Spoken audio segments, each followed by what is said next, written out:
Hola, ¿qué tal? Bienvenidos a otra nueva sesión de la entrevista Avant-Garde.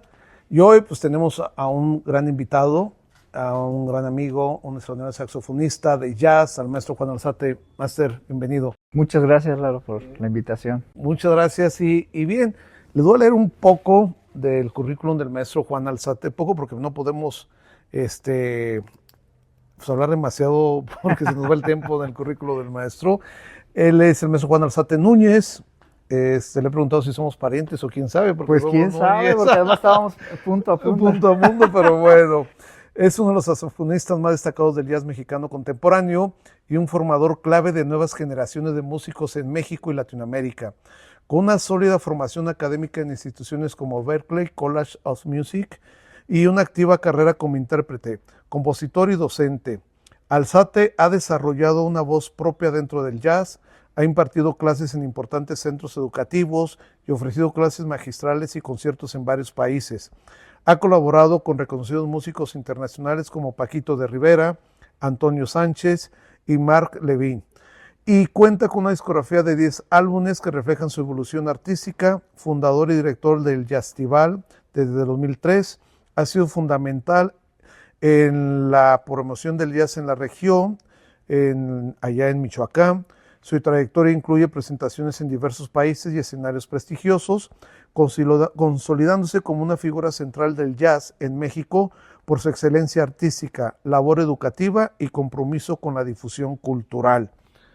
Máster, pues bienvenido. Muchas gracias. La pregunta, ¿por qué no estudiaste ingeniería civil y por qué?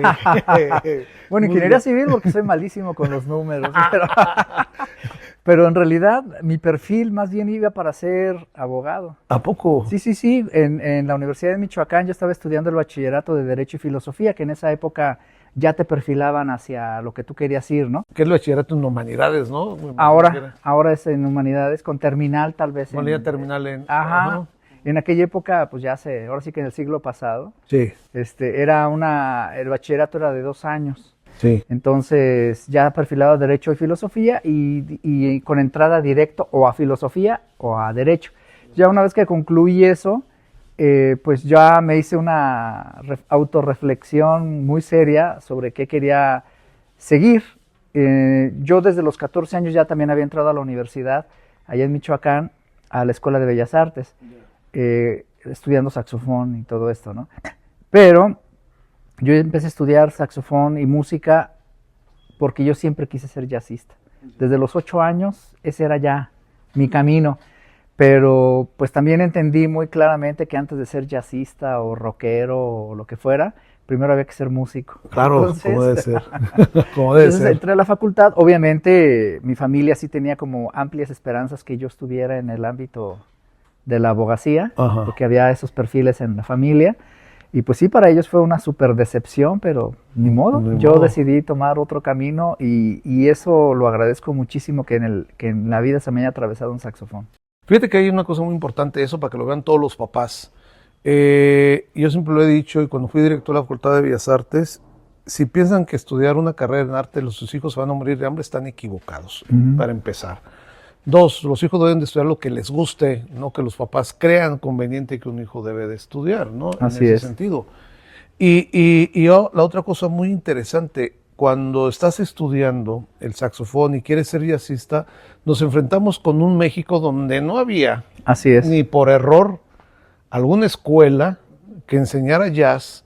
Había conservatorio, y ustedes saben que en los conservatorios se enseña la música clásica, que eso es muy interesante también, pero también muy difícil encontrar maestros que enseñaran a tocar jazz, y sobre todo menos en provincias. Así es. Se estaba en México y los que estaban pues andaban ocupados y todo este tipo de situaciones, ¿no? Y no soltaban la información tan fácil, ¿eh? No era muy fácil. Yo lo intenté muchas veces y eran muy celosos. Muy celosos, sí. Y entonces más bien tuve que aprender a la antigüita.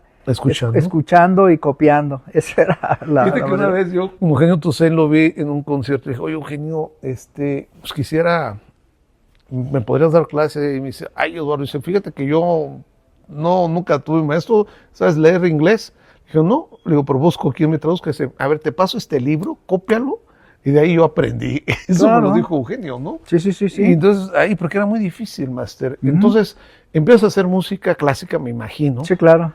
¿En la facultad o en el conservatorio ya de...? Era primero Escuela Popular de Bellas Artes, que era el nombre oficial en aquel entonces, ahora es Facultad Popular de Bellas Artes. Popular de Bellas en la Universidad Michoacana, en Morelia. En Morelia, Ajá. dentro de la universidad. Sí. Ya. Tú naces en Morelia. Morelia. Uh-huh. ¿Cuántos años te avientas haciendo música clásica?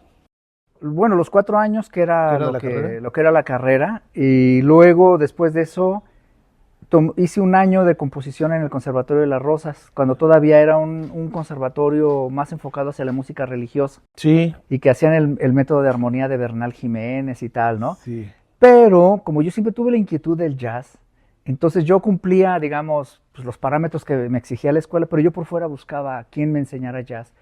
No sé por qué razones a Morelia llegaban músicos norteamericanos de jazz, jóvenes que eran todavía estudiantes, pero ya estaban enfocados al jazz, y que tocaban con grupos que ya había en Morelia. Entonces yo me les pegaba para pedir clases, materiales y todo este tipo de cosas. Y luego un gran amigo, que es un compositor muy importante en Michoacán, que se llama Gerardo Cárdenas, él, una de sus aficiones es tocar jazz. Entonces empecé a tomar clases de composición con él ya fuera de la escuela, más enfocado hacia ese rubro, aunque dentro de lo académico, porque él había terminado su carrera en Francia. Entonces venía con todo ese bagaje de la enseñanza contemporánea en ese momento europea, pero siempre yo he estado enfocado al jazz, ¿no? Sí. Entonces así fue como empecé a tener maestros muy importantes, y hasta que me fui a vivir a Venezuela, ya por circunstancias de vida, sí. Estando allá, todo lo que yo aprendí en Morelia me ayudó muchísimo a desarrollarlo en Venezuela. Además que en ese periplo, en el 84 más o menos, un buen amigo mío se hizo secretario de difusión cultural de la Universidad Michoacana, y entonces él me pide, oye, no hay grupo de jazz en la universidad, ¿por qué no formas uno? Y así fue como me aventé al ruedo, yo estando muy chavo. Entonces creé el quinteto de jazz de la Universidad Michoacana, y así empezamos a hacerlo, ¿no? A hacerlo. ¿Y era Alientos o era la agrupación? No, un quinteto era trompeta, sax tenor, bajo, piano y batería. De hecho, el pianista era Miguel Villicaña, que ahora pues es uno de los pianistas más importantes de jazz del país, y que aunque él es de la Ciudad de México, vivió su infancia y toda su vida en Morelia. Y nos hicimos buenos amigos ahí, y entre los dos empezamos a crear los programas de radio, de jazz en Radio Nicolaita, que es la voz oficial de la universidad allá. Y entonces así fue como empezamos a hacer todo este mundo del jazz y a involucrarnos en la difusión del jazz, y sobre todo en la creación de públicos. Ya. ¿Y qué haces en Venezuela?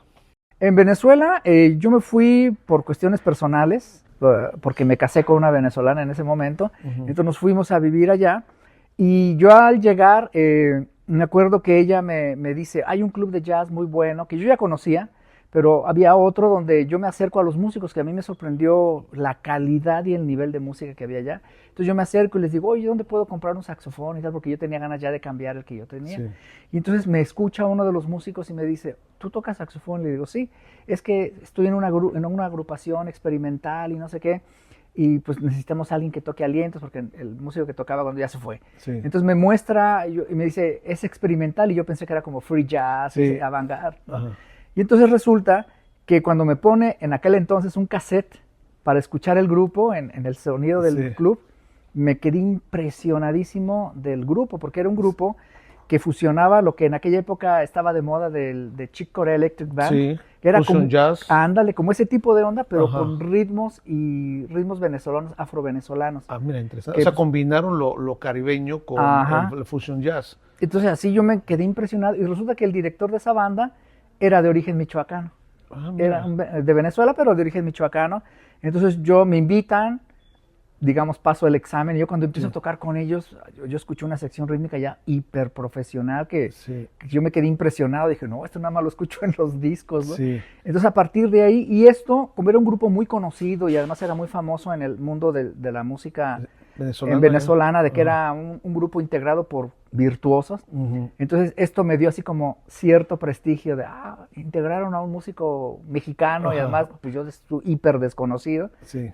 Pero a partir de ahí empecé a moverme en el círculo jazzístico y musical importante de Venezuela, desde lo sinfónico hasta lo popular, ¿no? Ya, muy interesante. Entonces te moviste dentro del ámbito del jazz ahí en Venezuela. Sí. ¿Cuánto tiempo estuviste por allá? 4 años. 4 años. Súper intensos.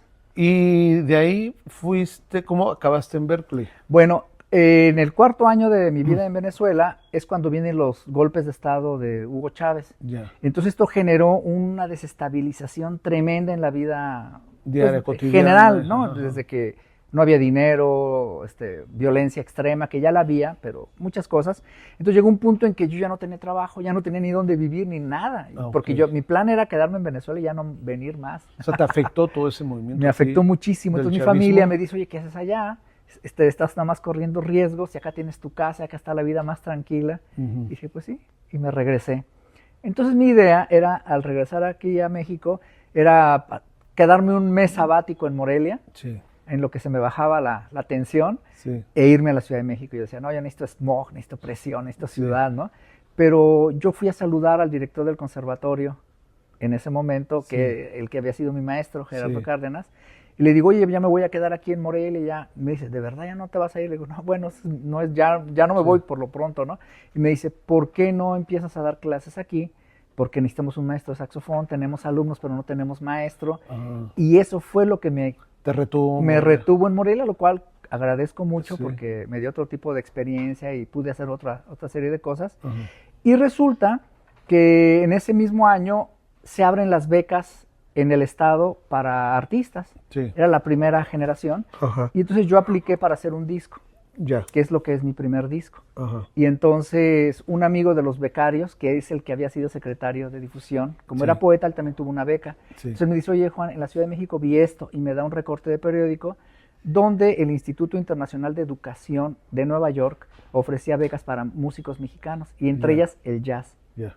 Entonces yo lo veo, hago el proyecto, pero el proyecto, el único requisito que exigían era que ese proyecto que tú presentaras tuviera un efecto a futuro. Entonces a mí se me ocurrió que, siendo docente de una escuela como el conservatorio, yo ir a una institución en Estados Unidos donde se enseñara el jazz, para yo a su vez aprender cuál era la metodología, la pedagogía que usaban para la enseñanza del jazz, y eso mismo aplicarla acá. Ya. Entonces lo aprobaron, y entre esas cosas el jurado Ya entendí. el jurado decidió que no nada más estuviera unos 2 meses de clase en Berkeley, sino que ya me quedara todo un semestre, A estar allá. estar allá pagado por ellos, Ajá. que era la Fundación Rockefeller y otras, y que además tomara clases privadas con Jerry Bergonzi, que es uno de los grandes, sí. además de saxofonista, es un gran pedagogo Sí. del jazz. Ajá. Entonces pues me metí de lleno a eso. Ya estando en Berkeley, yo llegué como maestro invitado, no tanto como estudiante. Sí. Entonces ya estando ahí con el secretario académico de Berkeley, él me dice, oye, pues ya que estás aquí y vas a estar tanto tiempo, ¿por qué no aprovechas a tomar clases? Entonces sí tomé clases de armonía, improvisación, de todos los niveles, y Ya. pues todo eso yo lo iba capitalizando para aplicarlo después acá, que es lo que hago ahora acá en la facultad. ¿Te aventaste cuánto? Un semestre. Un semestre Sí. ya. Entonces llegaste con ese conocimiento del jazz, con todo este bagaje. Y muchísimo material, Sí. porque la biblioteca de allá es impresionante Debe de ser. materiales, sí. Es que hablar de Berkeley, estamos hablando de como el Vaticano del jazz, ¿no? Sí. A nivel mundial. Así O es. sea, porque, pues fíjate que este pianista Barry, ay, se me fue el nombre. Harris, Ajá. dijo, ¿no? Que, hablando sobre esto, a ver, y yo le encuentro lógica, que creo que una vez te lo comenté acá, afuera del pasillo, que él decía que crearon las academias del jazz sin consultarles a ellos, los jazzistas, que fueron los que crearon los estilos de jazz. Sí, sí, sí. Porque el jazz ellos lo crearon y lo aprendieron de una forma diferente a cómo se enseña, y que ahora los alumnos están muy academizados. Y él hablaba de que ahora les hablan de frigio, superfrigia, mixolidia y mixolidia aumentada y todo eso, cuando ellos nunca hablaron eso. Ellos simplemente crearon el estilo, y ahora lo hacen a los alumnos. Él hablaba y decía un poco más académico, mucho más automatizado. Él hablaba también de que la consecuencia, por lo menos en Europa y en Estados Unidos, de esto, Ajá. es de que ya todos salen los graduados y todos suenan igual. Sí. Todo se quedó estandarizado sin una... Un diálogo nuevo, ¿no? Exacto, sin que, digamos, no hacen ya su propia versión de los hechos. Sí. Sino ya, bueno, yo voy a tocar como Coltrane y me comí Coltrane y toco Y suena Coltrane, ¿no? Ajá, O sea, pero ¿y tú?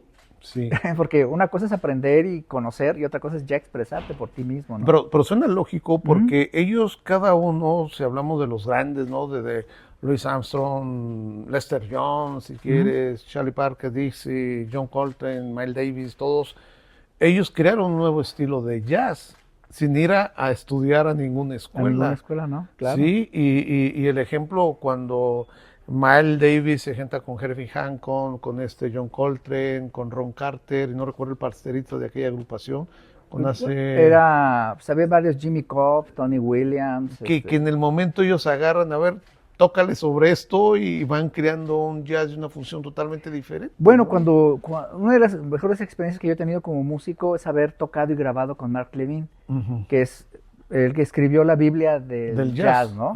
Y del piano de jazz y además de la teoría. Y él me decía una cosa muy interesante, fíjate, él me decía que cuando él estaba estudiando en el conservatorio en Nueva York, le prohibían tocar jazz. O sea, aún en Estados Unidos se prohibía. Sí, entonces, ¿en qué año de Mark Levine estudió? Pues él estudió entre los años 50 y 60. Seguramente. Entonces, en esa época pues no lo permitían, ¿no? Por eso Berklee se convirtió como en el foco. La porque catedral. porque fue la escuela que se enfocó a eso. Además, Berklee empezó como escuela Schillinger de música, Sí. que es un método de enseñanza que viene de los rusos. Sí. Entonces lo adaptaron a la enseñanza jazzística. Entonces, pues estas escuelas poco tenían que ver con el jazz, hasta que se empezaron a hacer los talleres de jazz con músicos, digamos, que eran entre lo clásico y el jazz. Entonces ellos empezaron como a academizar Sí. el jazz, y a partir de ahí empezaron a hacer así como talleres de jazz, como ha pasado aquí, ¿no? Sí. Empiezas con un taller, con un curso y tal, y poco a poco va creciendo hasta formar algo más sólido. Pero más la razón que tenía Barry, que decía, bueno, músicos clásicos que no hicieron jazz y no fueron los que crearon el jazz, Claro. y que aprendieron y empezaron a darle una forma dentro del jazz. Y tienen razón, porque todos hablan de mixolidios, superficios, dóricos, y ellos nunca lo hicieron así. No, O sea, pues ni no. Charlie Parker, ni Dizzy Gillespie, nadie hizo esa situación, ¿no? Simple y sencillamente Lo hicieron. lo hicieron, ¿no? Por ejemplo, yo le digo siempre a mis alumnos, la música está compuesta de 12 sonidos. Entonces, ¿cuál es la diferencia entre Charlie Parker, Beethoven, Bach, Mozart, el Buki, Ya lo hicieron. todos ellos? Y pues es la rítmica. Y cómo vas poniendo las notas en su lugar y qué orden les vas dando, ¿no? Sí. Eso es lo que genera finalmente los estilos. No, y realmente el jazz crea un estilo cuando tú creas tu propia versión, y eso es lo que te hace distinguir de todo lo demás en ese sentido. Como hablar de Mozart y tocar un concierto de Mozart, pongo el ejemplo número 21, hay cientos y cientos de miles de versiones, tanto rápidas, más lentas, más esto y que el otro, y todas son válidas porque es tu versión. Claro. Y parte eso en el jazz. Entonces, Berklee lo academiza. Tú que estuviste ahí, ¿viste mucho eso muy académico o realmente eran muy abiertos a hacer, No, muy abiertos. en que cada quien generara su estilo? De hecho, eso es lo que buscan. O sea, lo que te dan las herramientas, como todo, ¿no? Que este es el acorde tal, va tal, ¿no? Y haces la tarea, como siempre, pero a la hora de la hora tienes que tocar lo tuyo. Porque una de las cosas que más se censura, por decirlo de alguna manera, es que copies abiertamente a alguien. Sí. Entonces, de repente, oye, tomaste frases del solo de tal, porque lo reconocen. Y te dicen, no, eso no lo hagas. O hay maestros, por ejemplo, yo le comentaba ayer a mis alumnos en ensamble, que la primera vez que fui a la clase de ensamble, la dirigía a un saxofonista que se llama Bill Pierce, que en los años 80 fue muy, muy famoso en el mundo del jazz porque tocaba con el quinteto de Tony Williams y todo eso. Entonces fue un personaje muy importante, y además fue maestro de Branford Marsalis, ahí en Berklee. Y yo recuerdo que yo les decía a ellos que cuando yo empiezo a tocar, así, por ejemplo, alguien hacía un solo o lo que sea, él inmediatamente detectaba, ese fa no ahí, no va ahí, ese sol, cuidado con el re, y pues te paniqueas porque te das cuenta que el tipo oía todo y además estaba vigilando exactamente cómo ibas encadenando las cosas, ¿no? Es que eso es lo interesante del jazz, cuando yo le digo a mis alumnos, y me imagino que tú se lo dirás, o sea, deben de tocar la nota específica o la que vaya a aterrizar en la armonía que vas a meter en el siguiente acorde, para que no se escuche raro, o que sea rápido para que sea una cosa de esas. Hay pasos para hacer todo eso, claro. Todo eso, ¿no? Que lo que tienen que hacer. O sea, es un estilo muy interesante que todo el mundo le tiene miedo al jazz porque realmente no se ha enseñado como se debe de enseñar en muchas partes en México, porque o sea, nunca había escuelas, solamente la Superior de Música con el maestro Telles fue la que primero se arriesgó, ¿sí? Después vino Yazú, y creo que vinimos nosotros después, o ustedes allá en Morelia. En Morelia realmente nunca lo tuvimos. No lo tuvimos. O sea, hubo la intención, y cuando yo creé el plan de estudios del conservatorio, yo incluí en la materia de saxofón el jazz. Ya. Porque mi intención al crear el programa era que el saxofonista saliera con toda el bagaje de conocimientos para estar al día, por decirlo así, en la realidad del mercado musical, porque el saxofón de por sí es un instrumento en el mundo clásico muy desdeñado, poco conocido. Escondido. Y escondido. Y si no tocas el bolero de Ravel, no. Sí, no por ejemplo, mucho. si no hay. Ajá, no. Sí, el bolero de Ravel. Y entonces, ¿qué sucede? Entonces, pues hay mucha música increíble y tal para el saxofón clásico, pero nadie la conoce. Sí. Pocas orquestas quieren arriesgarse porque es música nueva, no quieren tocar cosas nuevas, la mayoría, ¿no? Sí. Entonces uno como saxofonista de concierto, pues te quedas ceñido, por ejemplo, a lo que toqué con la orquesta de cámara, al concierto de Glazunov y al concertino de Ibert. Es casi como que lo único que se toca, ¿no? Entonces, yo les decía, entonces, ¿de qué me sirve tener así el super conocimiento del saxofón clásico cuando a la calle lo que me van a pedir es tocar una cumbia? Claro. O como te ven, Salsa, te ven con el saxofón, merengue. pues tienes que tocar jazz y no puedes tocar jazz, no puedes improvisar, ¿no? Es que acabas de decir algo muy interesante. Ajá. El saxofón en el siglo XX se convirtió en el rey de instrumentos dentro del jazz. Porque se convirtió en el partido, así como lo fue el contrabajo, así como lo fue el piano, la percusión, porque no existía la batería. Ajá. Sí, empezaron con el primer modelo del ¿cómo se llama? Del tambor grande que se toca en la filarmónica, tocar el bajo ahí y tocar y hacer esto hasta que se conformó la batería como era, ¿no? Entonces, el saxofón se convierte en el instrumento rey dentro del jazz, ¿sí? Y entonces, hay algo que no ha entendido la gente y muchos músicos puristas clásicos, que yo entiendo todo eso, que para tocar la música que se genera en el siglo XX, se tiene que estudiar jazz y blues, porque acuérdate que de ahí surge el rhythm and blues, el rock and roll, el big band. Claro. El big band es jazz en unas grandes bandas. Alguien hace poco, ¿cuándo fue hoy? Me dijeron que si Frank Sinatra era de dentro del jazz, pues por supuesto que sí. O sea, Frank Sinatra cantaba jazz, cantaba todo lo que era el big band y el Fitzgerald y todo lo que surge del funk jazz, todo lo que surge, la música disco es una derivación, el pop, excepción de muchas cosas, otras corrientes, que el mismo Luis Miguel toca mucho fusion jazz, sí, claro. O sea, lo hace. La armonía, la rítmica, todo. Y si el músico que sale de un conservatorio tocando Mozart, pues no va a poder tocar esto porque no está preparado para ese tipo de cosas. El sucesión del tumbao, que eso tampoco viene del jazz, ¿no? No, pero se ha adaptado muy bien. Se ha adaptado en algunas cuestiones. Muy bien, claro. Porque ahora he visto algunos que hacen cuestiones del jazz ahí en ese sentido. Pero bueno, tienen que entender eso, y a muchos músicos les cuesta trabajo, ¿sí?, aceptar que el jazz es parte de una forma, es necesario para hacer la música generada en el siglo XX, Master. Definitivo, y claro, pues ahora, el jazz como nació con las grabaciones, con el primer disco, entonces, el primer disco de jazz se hizo en 1917, entonces era accesible. Entonces ya no tenías que estar esperando la partitura para ver cómo escribían en Alemania o en Inglaterra en ese momento, sino ya tenías el disco, oías, copiabas. Entonces el desarrollo del jazz fue de esa forma, vertiginoso. Como el blues, ¿no? Las primeras grabaciones que hicieron fueron el primer estilo de blues, con Robert Johnson, y que Eric Clapton dice que aprendió escuchando discos en cantidad de Robert Johnson, ¿no? Sí. O sea, todos los músicos que se formaron, los mismos blancos iban a ver qué hacían los negros que tocaban, porque antes les decían negros, porque al rato no va a decir, están discriminando. No, antes se les decían negros y ahora se les dice afroamericanos. Iban los blancos a ver en los lugares donde tocaban toda esta gente, que era en barrios negros, en sus guetos ahí, y escuchaban, iban a ver cómo le hacían los negros de una música que habían surgido de la nada, ¿no? Y que realmente estaba agarrando un auge muy importante, ¿no? Claro. Y entonces el jazz en la actualidad, y fíjate que ha habido algo muy interesante, no sé si lo has tú visto, ahora hay mucha de los jóvenes mucha esta, ¿cómo te puedo decir?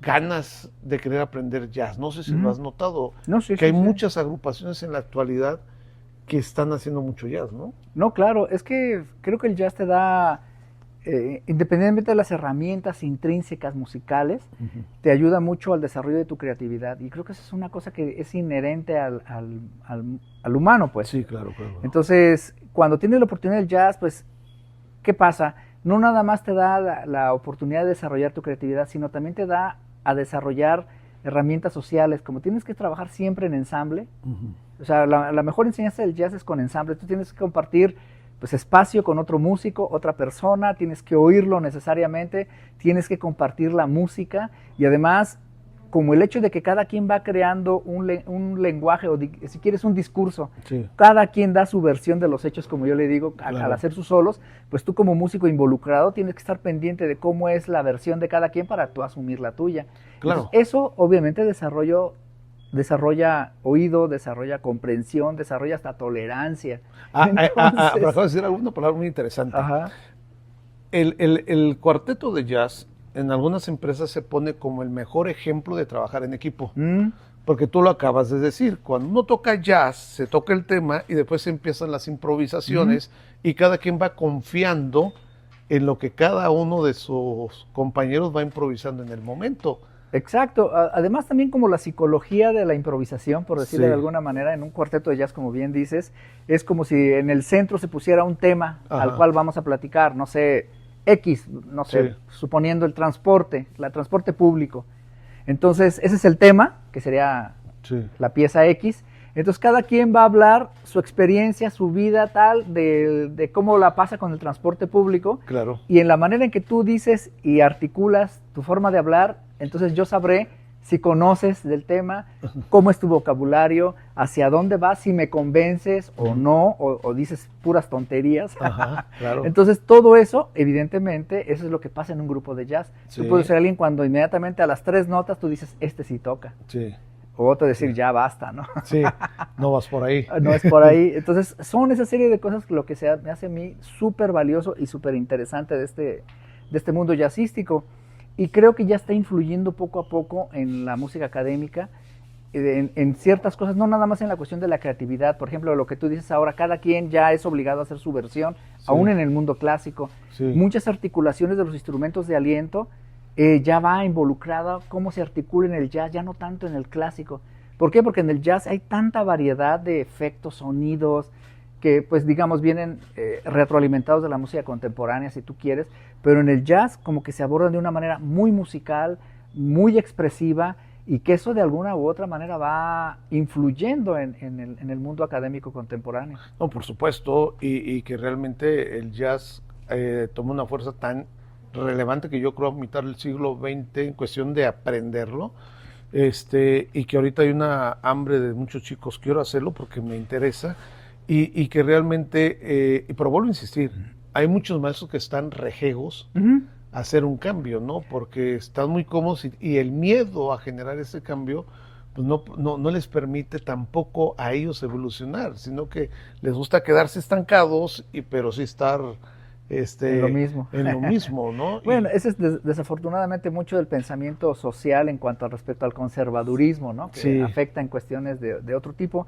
Pero fíjate que, regresando un poco a lo del conservatorio, en el 98, en el 96 y en el 98, esa oficina que me dio la beca para ir a Berkeley, Ajá. después a través de la Fundación Cultural México-Estados Unidos, que ya desafortunadamente no está, que tenía financiamiento de la Fundación Rockefeller, habría también becas. Entonces yo lo que hice fue la continuación de eso. Ya. Entonces creé 2 talleres de jazz que se convirtieron en un parteaguas, afortunadamente, aquí en México en cuanto a la enseñanza del jazz, porque en ese momento todavía no había tantas escuelas de jazz No. como tú dices, estaban a mala superior, y entonces empezamos a crear estos talleres en el conservatorio donde pudimos traer a Mark Levine, a Antonio Sánchez, cuando todavía no era tan famoso, Sí.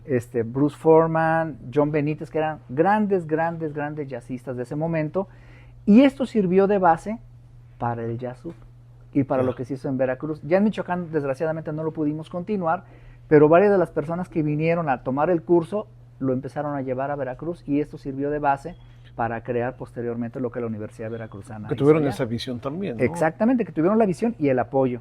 Claro. Entonces yo ya no lo pude continuar, ya desapareció todo esto, pero yo seguí insistiendo en el conservatorio y poco antes de mi salida del conservatorio se aprobó la licenciatura de jazz y música popular, pero no se continuó, ya ahí quedó. A mi salida pues ya no hubo quien lo continuara y las autoridades pues no les interesa, ¿no? Entonces es lo mismo que no tienen visión, ¿eh? Exacto. No tienen visión, por eso nos seguimos no estando a primer nivel, ¿no? Con otros países. Ahora, perdón, tú creas el Jazztival. ¿Cuánto tienes con el Jazztival? Vamos a la edición 23 este año. 23. Ajá, iniciamos en el 2003. ¿Cómo nace? ¿Por qué nace el Jazztival? Fíjate que en mi vida como músico profesional en Venezuela, pues yo tuve acercamiento a muchos festivales. Entonces toqué con muchos festivales en el Caribe y en Sudamérica. Tocaba con diferentes tipos de agrupaciones, además de que ahí tuve mi primera experiencia con Big Band, con tocar en orquesta sinfónica, jazz sinfónico y todo esto. Y para mí fue una experiencia maravillosa. Entonces, y además yo tocaba en un bar que es exclusivamente de jazz que hay en Caracas, que se llama Juan Sebastián Bar, Mira. que cumplen ahora 50 años. ¿Existe todavía? Todavía. Y en aquel momento llevaban, por ejemplo, una semana, por eso fue que conocí a Paquito de Rivera y demás, porque él tocaba como invitado en el bar una semana, Gonzalo Rubalcaba, Ted Curson, o sea, grandes jazzistas llegaban ahí. Sí. Y luego, como era un lugar de jazz muy importante, por ejemplo, si llegaba algún jazzista a tocar en algún concierto en la ciudad o lo que fuera, siempre iban al Palomazo al lugar. Entonces entré en contacto con toda esta gente y cuando yo llego a Morelia, pues no había actividad jazzística, no había prácticamente nada, ¿no? Entonces yo empiezo a crear lugares y espacios, empezar a tocar con los músicos con los que podía y demás. Y en el camino, entonces me empezó a ocurrir, porque ya que hicimos el taller de jazz y que pudimos convocar tanta gente, ¿por qué no pasamos al siguiente nivel, crear un festival? Sí. Entonces yo empecé a insistir en las autoridades, pero nadie realmente le interesaba. Se habían generado jornadas de jazz, en algún momento se hizo el festival de la universidad, pero eran poquitas cosas, ¿no? Y no trascendían. Entonces resulta que un día yo presento este proyecto a lo que era el Instituto Michoacano de Cultura, que ahora es Secretaría, pero ya en el gobierno de Lázaro Cárdenas, ¿sí? Del hijo de Cuauhtémoc, que ellos siempre han estado muy, muy cercanos a la cuestión cultural, pero en el caso de Lázaro fue interesante porque a él le gusta mucho el jazz. Me decías, fíjate. Y es un muy buen percusionista. Mira qué cosas. Entonces cuando yo presento el proyecto, dijeron, de aquí es, y el gobernador inmediatamente lo apoyó. Que era Lázaro. Lazarito. El Lazarito, que le dicen, Y entonces a partir de ahí es que hicimos el Festival de Jazz y entonces yo decía en aquel momento, bueno, qué bueno que se están abriendo las opciones a una música que va fuera de lo clásico o académico y de lo tradicional, me refiero en cuanto al apoyo a la música indígena o tradicionales culturas, pero no había nada en medio, no había apoyo al rock, no había apoyo al jazz, no había apoyo a nada. Entonces yo decía, espero que esto abra las puertas a otros géneros, ¿no? A la música electrónica, etcétera. Y pues afortunadamente el Jazztival ha tenido una presencia muy amplia, como tú dices, de jóvenes. Sí. Más del 60% de la población que acude a los conciertos son jóvenes. Entonces a mí siempre me ha dado la impresión de que la juventud, a pesar de lo que nos dicen los medios, anda buscando siempre alternativas. Siempre está buscando otra forma de hacer arte, otra forma de hacer música, otra forma de hacer cosas que no necesariamente están invadidos por la más media, ¿no? Sí, claro. Es terrible. Sí. Pero entonces nosotros como festival lo que ponderamos es la música, que los grupos presenten música propia, proyectos originales, porque de nada sirve que se toque La Chica de Ipanema, que no tiene nada de malo, pero yo preferiría mejor que en vez de La Chica de Ipanema, porque no tocas La Chica de Querétaro, por decir, ¿no? Sí, es tu composición y que te expongas a ello. Entonces hemos logrado hacer buena sinergia con el público. A más de eso, pues también recurrimos a presentación de libros, de discos, discusiones sobre el jazz, sobre la historia del jazz en México, o el libro que pudimos hacer a través del festival, que es la historia del jazz en Michoacán. Entonces... Pero a ver, tú dijiste que el gobernador Lázaro Cárdenas te apoyó mucho, ¿no? Porque era una persona que le gusta el jazz, que eso es lo más importante, cuando las autoridades les gusta o han tenido una experiencia con la cultura, valoran mucho lo que es la cultura. Así es. ¿Sí? Porque después de que se fue de gobernador Lázaro, vinieron otros gobernadores, algunos sí se siguieron apoyando y otros no, definitivamente. Pues mira, todos han apoyado, pero... No a ese nivel. No a ese nivel. De hecho, yo le pedí incluso al gobernador actual que lo mismo que nos daban hace 10 años nos lo dieran ahora, y aún Sí. así haríamos algo, porque nos redujeron muchísimo el presupuesto, Ajá. y aún así pues tratamos de hacer milagros, ¿no? Sí. Y que continúe y que se convierta en una fiesta, pues lo que es un festival, Claro. y poder presentar proyectos de calidad, que es lo que más buscamos, y entonces, pues, y buscar por donde podamos, porque también los apoyos a nivel federal y eso son muy complicados, ¿no? Claro, ha habido ha bajado mucho el apoyo a la cultura, la Ujú. verdad, ha sido algo terrible, ha sido algo muy lastimoso que ahora el músico o el jazzista o quien le llame, hay que ser emprendimientos culturales, hay que ser mismos gestores, hay quien les abre las puertas, hay quien les cierra, y es que ahorita no se puede, que porque esto y que porque el otro. O sea, ha habido como una apatía hacia la cultura, ¿no? Pues sí, hay un detalle también, pues mucho de la gestión cultural, y tú lo sabes muy bien, también tiene Ajá. que ver con la cuestión política. Sí. Entonces uno como gestor y como director de un festival o esto, o en mi caso, por ejemplo, que no estoy tan sujeto que no forma parte de un instituto, de una academia o de una secretaría y tal, sino digamos que es una iniciativa que ahora se conoce como de la sociedad civil. Ujú. Entonces tenemos que estar como un poco neutrales en cuanto a las tendencias políticas, aunque uno tenga su tendencia muy Sí. clara, pero uno tiene que pues colaborar con todas las autoridades, te gusten o no te gusten. Claro. Y entonces nosotros lo que siempre decimos es, llevamos 23 ediciones, pero cada año es comenzar de cero. Sí. Se hace es convencer a las autoridades, explicarles las bondades del asunto y El tal. por qué. El por qué y la necesidad de por qué existe un festival de esta naturaleza, ¿no? Ujú. Y los beneficios que puede traer a la sociedad. Entonces, aunque lo han entendido, ya se ha convertido, digamos, como en un apoyo que hay que hacerse, pero pues no es el suficiente, ¿no?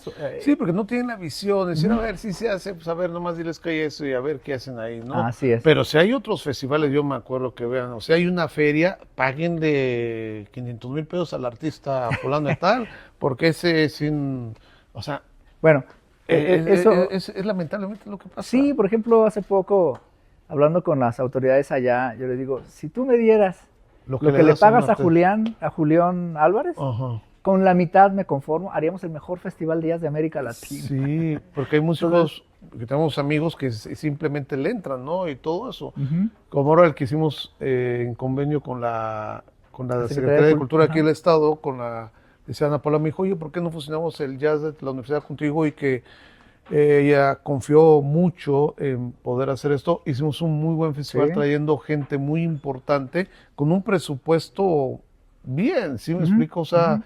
que se adaptó, pero puedes hacer las cosas. Pero ellos piensan que traer eso, la gente va a estar contenta, pero también hay mucha gente que puede estar contenta con estos festivales, porque estos festivales no crean que nomás vienen los artistas. El artista, el impacto que tiene es que también a los jóvenes les dan masterclass. Sí, claro. Sí, el joven puede tener el contacto de estar con ellos, de escuchar músicos de un nivel extraordinario, sí, que lo pueden ver y les pueden dar consejos, toman esas clases y no ven eso, no ven ese costo-beneficio que lo harían los administradores, dicen eso, Bueno, ¿no? y además de eso, hay que entender que las autoridades deberían entender, por eso tienen su Secretaría de Cultura, ¿no? Sí. Si no, sería Secretaría de Eventos A ver, ¿de qué? ¿No? populares, De ¿no? populares, ¿no? Entonces, la más media, que es lo que yo le llamo estos, traer bandas o como trajeron ahora Shakira y todo ese tipo de cosas, que no está nada mal, porque atiende a un sector de la población que es muy importante y muy valioso que tengan contacto con esto, ¿no? Ajá. Pero eso tiene su público, tiene su industria, tiene sus medios, tiene una gran empresa que se llama OCESA, Ajá. que es la que abarca todo esto y pues traen todo, ¿no? Acá es fomentar la cultura que se genera a nivel social, a nivel educativo, a nivel de las instituciones y que la misma sociedad lo necesita. Por supuesto. Entonces, porque las colonias, los pueblos, los lugares necesitan un foro de expresión. ¿Te acuerdas aquel jazz que hicimos en la Sierra en Jalpa? Claro. Que un chico dijo, caray, nunca había escuchado esto y me encantó. Sí, sí, sí, sí. ¿Dónde puedo escuchar más de esto? ¿Y por qué? Porque nunca lo había conocido. Ujú. O sea, eso es lo que se logra siempre llevar el arte y la cultura. Sí, Shakira, pero Shakira por sí sola se vende porque es un producto de mercadotecnia, A es un eso, producto más que... media. Sí, pero ¿qué es lo que les entra? A ver, ¿cuánto voy a ganar? Lo que pasa es que ella me va a dejar lana. Ujú. O sea, sí, pero eso también te va a dejar un conocimiento cultural con una persona que le va a cambiar su forma de ver la vida. Y eso no lo ven, ¿sí me explico? Bueno, es lo que tanto se estuvo ponderando de la restauración del tejido social, ¿no? Sí, Es que necesitamos que toda la población de alguna u otra manera encuentre una forma de expresión y con qué se identifique. Por ejemplo, este muchacho que nunca había oído jazz y todo esto, sí, nosotros siempre decimos, ¿cómo puedes hacer que a la gente le guste el jazz? Escúchalo. sí. Nada más, no se necesita conocer gran cosa. Es nada más que te gustó, lo disfrutas y vaya, Y ya ya. se logró algo importantísimo. Jazz se logró algo. Jazz se logró algo. Sí, que eso es lo más importante. Máster, ahora que estás en Querétaro, ¿cómo has sentido el movimiento ahora que estás en la facultad? ¿Cómo ves a los chavos? ¿Cómo ves esta situación en Querétaro relacionada con el jazz? Bueno, para mí, primero, siempre fue un gusto que me hayas invitado a colaborar en la facultad, porque Bueno. ahí sí me siento de alguna u otra manera más en mi elemento, pues. Ujú. Entonces, veo, como dijiste al principio, que los jóvenes están muy ávidos de conocer, de saber y de buscar otra forma de expresión que va fuera de los cánones tradicionales, ¿no? Sí. Ya el hecho de que haya un espacio para esto ya dice mucho, que ya reciban clases de historia del jazz, que reciban clases de ensambles, del big band, de tal, eso evidentemente les da un conocimiento muy amplio, ¿no? Ujú. Y a raíz de eso, creo que se están generando nuevas generaciones de jazzistas en la ciudad muy valiosas. A mí me sorprendió una de las cosas fundamentales fue darme cuenta que el movimiento jazzístico en Querétaro es de mucha calidad, que sí hay músicos que están sonando muy bien, que los músicos que ya tocaban aquí han tenido la oportunidad de renovar Sí. su forma de tocar y esto está influyendo mucho. O sea, el hecho de que haya ya un big band reconocido en el estado, que haya un big band en la facultad, que ya haya big bands en escuelas privadas o es aquí mismo en Querétaro y que veas que hay ciertos sitios que el homenaje a Charlie Parker, el homenaje a tal y demás, eso habla de un movimiento muy valioso y que ya haya un lugar exclusivo para el jazz, también habla mucho de cómo va creciendo este fenómeno en la ciudad. No, y que eso podemos presumir que surge de la facultad, Así es. este movimiento A eso del me jazz. refiero, que si no es Sí. por esta cantera, Sí. de donde están saliendo todas estas nuevas generaciones y estos Sí. jóvenes con inquietudes, lo que está alrededor no se daría. Sí, porque podemos decir, desde la UAC se crea este parteaguas, desde la UAC nace todas estas corrientes para que el jazz pueda tener una diversificación muy importante, Máster, Ujú. en todo esto. Así Máster, pues el tiempo, ya nos están diciendo aquí los chicos haciendo señas, ya. Y bueno, siempre hay que, Jazz, jazz, estuvo bueno. jazz, por favor, jazz, por favor. Muchas gracias por No, haber estado con muchísimas nosotros en el gracias. programa. Hay mucho que hablar, hay muchas Sí. cosas que decir. Y bueno, ya será en otra ocasión. Y bueno, pues, hay que seguir hacia adelante, hay que seguir haciendo. Y además hay jazz, que ¿no? invitarlos a nuestro programa, ¿no? Ah, sí, claro, que vean Entre Músicos y Jazz, un programa que existe en TV WAC, donde hay músicos invitados, hay algo muy importante donde se conocen historia de músicos, de jazzistas, se toca, se improvisa en el momento, no se estudia lo que se va a tocar y que realmente pues, es una plataforma también para que escuche un buen jazz. Así que muchas gracias, Máster, por estar. Muchísimas gracias, doctor. Sí, y bueno, no dejen de vernos en nuestras redes sociales, que es Spotify, Instagram, YouTube, TikTok, donde pueden ver la entrevista de La Vanguard. Y bueno, cualquier sugerencia, háganoslo saber por nuestras redes sociales. Muchas gracias.